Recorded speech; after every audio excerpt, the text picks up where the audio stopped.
வணக்கம் மக்களே. இன்னைக்கான தகவல் என்ன அப்படிங்கறது பார்த்தோம்னா, நல்ல நேரம், கௌரி நல்ல நேரம். இதுல நல்ல நேரம்னா என்ன, கௌரி நல்ல நேரம்னா என்னன்னு ஃபர்ஸ்ட் தெரிஞ்சுக்கலாங்க. இது எப்படி நம்ம பின்பற்றது அப்படிங்கறதையும் பார்த்துக்கலாம். நல்ல நேரம் அப்படிங்கிறது ஒவ்வொரு நாள்லயும் குறிப்பிடப்பட்ட நேரத்துல சுபகிரகங்கள் பார்வை பூமிக்கு எப்படி இருக்குதோ அதை முன்பே கணிச்சு கேலண்டர்ல எல்லாம் நம்ம போட்டிருப்பாங்க. அதுதான் நல்ல நேரம், நாளினுடைய நல்ல நேரம். கௌரி நேரம் அப்படிங்கிறது என்னன்னா, ஒரு நாளைக்கு 16 முகூர்த்தங்கள் இருக்கு. 1.5 மணி நேரம் ஒரு முகூர்த்தம் இருக்கும். அதை 8 முகூர்த்தத்தை 2 தடவையா வர மாதிரி பிரிச்சிருக்காங்க. அந்த 8 முகூர்த்தம் என்னென்ன அப்படின்னு பார்த்தோம்னா, உத்தி, அமிர்தம், ரோகம், லாபம், தனம், சுகம், விஷம், ரோகம், 8 வகை இருக்குதுங்க. அதுல அமிர்தம், லாபம், தனம், சுகம், உத்தி இது மட்டும்தான் நம்ம சுபகாரியங்கள் செய்யக்கூடிய நல்ல நேரமா எடுத்திருக்கிறோம். மத்ததெல்லாம் அவ்வளவு விசேஷமா இருக்காது அப்படின்ட்டு இதுலயும் விதிவிலக்கு இருக்கு.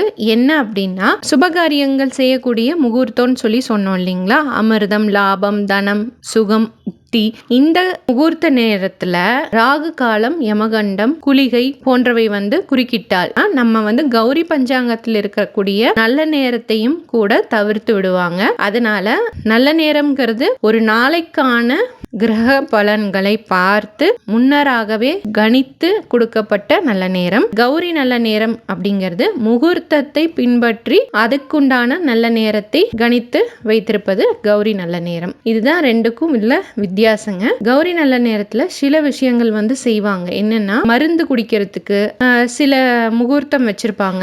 அந்த மாதிரி சில முகூர்த்தங்கள் எல்லாம் ஜஸ்ட் ஜென்ரலா நீங்க ஒரு நல்ல விஷயம் செய்ய போறீங்க அப்படின்னா, நாளினுடைய நல்ல நேரம் அப்படின்னு இருக்கும் இல்லைங்களா, கிரக பலன் வச்சு நம்ம செய்யக்கூடியது, அதை வச்சு நீங்க பின்பற்றலாம். இவ்வளவுதான் இந்த நல்ல நேரம், கௌரி நல்ல நேரத்துக்கான வித்தியாசம். பால் காய்ச்சறது இந்த மாதிரி விஷயத்தையெல்லாம் நீங்க நல்ல நேரமும் பார்க்க வேண்டாம், கௌரி நல்ல நேரத்தையும் பார்க்க வேண்டாம்.